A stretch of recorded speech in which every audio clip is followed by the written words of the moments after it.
like you're doing this now already for quite some time. Like what keeps your spirit high? Like what is motivating you, and what fuels your spirit? It's a combination. First of all, this is an organization, we could be so creative.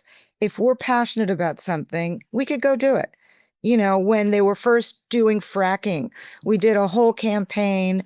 We went and shot in Nebraska at a farm, and we had Willie Nelson and Neil Young, and they did a concert. And that's not like in the books, you know what I mean? It was like we get to react. So that's so cool that, there's an evolution. And if somebody, has a good idea, we're like, well, let's do it. Like we're very entrepreneurial. But basically, I have two grown kids. I've got five grandchildren, and they are all near me, and I want this for them. This is something that this is their life. And, the world is a lot. And if I could help either in whatever small way that I do, perpetuate something good for my grandkids, that's why I do it. Mm, amazing. Yeah. Yeah, it's really lovely. It's like I feel your wholeheartedness. When I listen to you, it feels to me it's not just a job, it's like you. I mean, I feel it's totally you.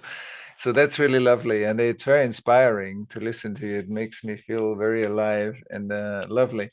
So how do you deal, like for example, the reason like LA was very hurt in the recent wildfires. So I mean that's a very strong message, of course, on the one hand for what you do, but it must have been a very strong impact on the community. So how do you deal with the impact of the wildfire yourself? I don't know how much you have been affected, and some of the community that you work with. Um, it was devastating. I don't live in that area, or either of the areas. I did live in the Palisades for about 20 years, and that's gone. It's so devastating. And you can't, honestly, you can't even put this together. I mean, when it was happening, we had like 2 weeks of nonstop watching. And it's so complicated because there was not proper attention to the way the climate has been changing, so that we were not taking care of these areas. I mean, there should have been brush remediation. There should have been much more water conservation. I don't like, no one kind of knows what's happening here. It's all, there's this story and that story, and everybody's throwing blame. But the reality is, I don't understand how it could have gotten to that point. I'm more familiar with the Pacific Palisades and Malibu area, and the devastation is incredible. But I live in a canyon in the Beverly Hills area, and all of the canyons were vulnerable. There were arsonists that were picking up on this. And so we were all talking, and I had friends in the Hollywood Hills that texted me and said somebody just lit a fire, and like somebody told them.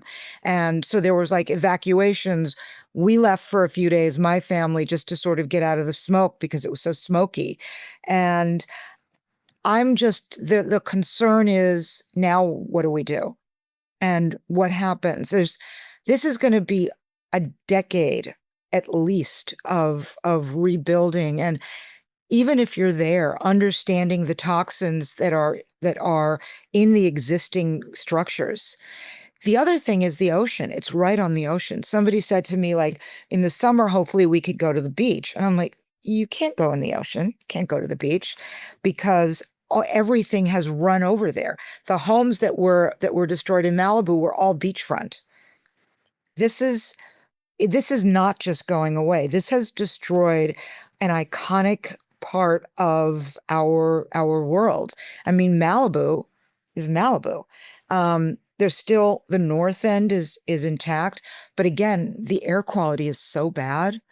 And I think this is a very dramatic, horrific reminder that we have to really be listening to what's happening. We're not living in a vacuum. Like, stuff happens. Just because we're living in LA and it's Hollywood and beautiful, we're living in a desert. It's very much like Israel. Like we have to understand that we created a state out of something that was not really meant to have this kind of population. And with the climate, things are drier, they're windier more frequently. And we are not prepared. And it's it's funny because we're in a state where you would think the politics really understand climate and climate change. And they may understand it, but they didn't put the money where the issues were, because we were really left. I mean, we were watching news and there were families that were just, things were burning around them and no one was there. Like no one was there. And it was just running, running, running up the hill. It was crazy, crazy, very upsetting. And people are very, very damaged because of that. So we actually want to do a whole section in our Impact Summit talking about causes, remediation, rebuild. What do we do? How do we do this differently? Yeah, and also the trauma impact And the on trauma. everybody. Like it's the loss, it's the threat, it's the toxins. There's a lot of traumatic impact also in this whole experience. Yeah, but I can feel it when you speak about it. It's like it's deeply like painful, and It's also personal. yeah, right, right. I think it's personal for everybody. Like my daughter's elementary school burned. That she's not, that was a long time ago. The art classes that she went to, that's gone. Our favorite restaurant that we would, like they're gone. It's all gone. Things that have been there for 80, 90 years. And there's also a lot of families in all the areas that are like 2, 3, 4 generations that are not wealthy celebrities that you're seeing on the news. They're just people who've lived there. And where do you go?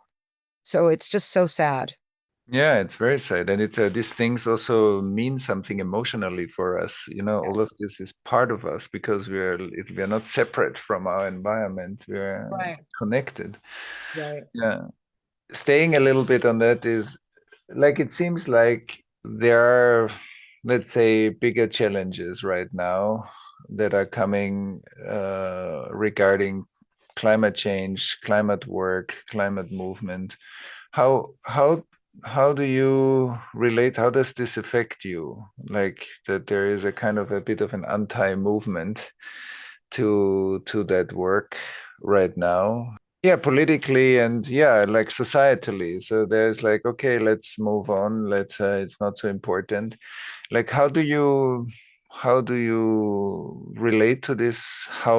What are ways how to, even if there's more of a headwind, like Right. how do we stay on track? How do we not give up the good work, stay aligned, keep going, or maybe it even inspires your work to have a challenge. I think that there was a big group of people I will say like pre-new administration who were very angry. A lot of the younger demographic, the younger population was, social media is like, insane. And the activists, the environmental activists were going at this hard and judgmental and angry and saying, if you don't do X, Y, and Z, you're gonna blah, blah, just in a way that wasn't comfortable for me. And if you don't agree with that, you're going to alienate somebody. If you've got somebody who's reading that, you're not going to have them align.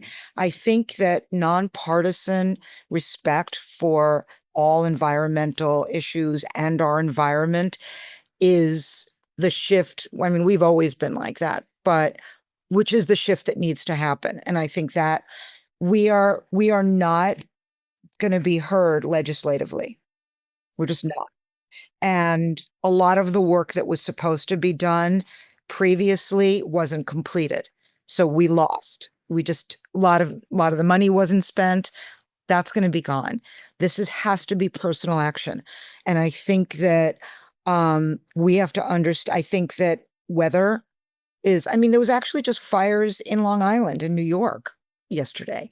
Like, I never heard of that. Never heard of that. So I think that I think that what we need to do is try to bring people in a way that is not angry, for lack of a better word. I think the angry movement of environmentalists is going to have to calm down for a while, because that's not going to work at all. And we just have to recognize that there's been exhaustion from the way the conversation's been going. But that doesn't mean for 1 second that we're not continuing the story and the narrative of what we need to do. I do really strongly believe in the business world and the corporate structure. I think that, things are planned for decades, that whether it's the automotive world or within fashion or with food industry, agriculture, this is all, you don't change on a dime because there's a new administration coming in. You're going to do what sells. And ultimately, we have been shifting. If you look at food and the way that, the way animals are treated, and if you look at the shift to more sustainable, I mean, fashion's really hard, but there has been a shift. The automotive industry is completely shifted, and hybrids are everywhere. Electric vehicles have their problems because of the batteries, but alternative fuel vehicles are more the norm, and they're not stopping that. This is just what's going on. And so I think looking to the consumer to continue what we're doing and keeping the businesses and the products successful that have more of a sustainable direction to them. I think that's kind of what it is. That's where we need to lean on. And I've always been very skeptical of the political world, so I'm in a good place right now because nothing surprises me, but I definitely believe in the choice of the consumer. Yeah. No, that's also my experience. The businesses I work with are really very progressive, and they are large, international businesses. They are really very progressive. So that resonates a lot with my experience. And what resonates also a lot with my experience is how we deliver the message and how relational we are. And in my work, like, I very much look at how, like, collective trauma, like societal trauma, creates a lot of the fragmentation, polarization, us and them. And I think a lot of the climate conversation hits that edge, and that creates a backlash because we don't have the skills to bridge those, and we get triggered, and then we get angry, and then so, and I think that needs to shift. And when I listen to you, I don't hear that. That's Yeah. what creates a strong resonance in me, because how you started your conversation with me was also about who is in the room, how we listen to who is in the room, what speaks to people. That's deeply relational. And Yeah. I think that often it doesn't happen that way. So Right. I also think that we need to learn from this current situation exactly what you said. Like, where did we talk down on people, or convey a message in a way that is not, we cannot take, and that's why it's not going to happen. It creates only resistance. Right. But we Right. can deal with that resistance differently, and that's a skill, that's an art, and that's also, I think, melting some of the barriers needs people like yourself that have a skill to be more attuned to that. I think that's really beautiful. Maybe you can speak a little bit to what we can do to not fall into the trap of this us and them, and be more relationally connected or attuned, even if we don't see the world in the same way.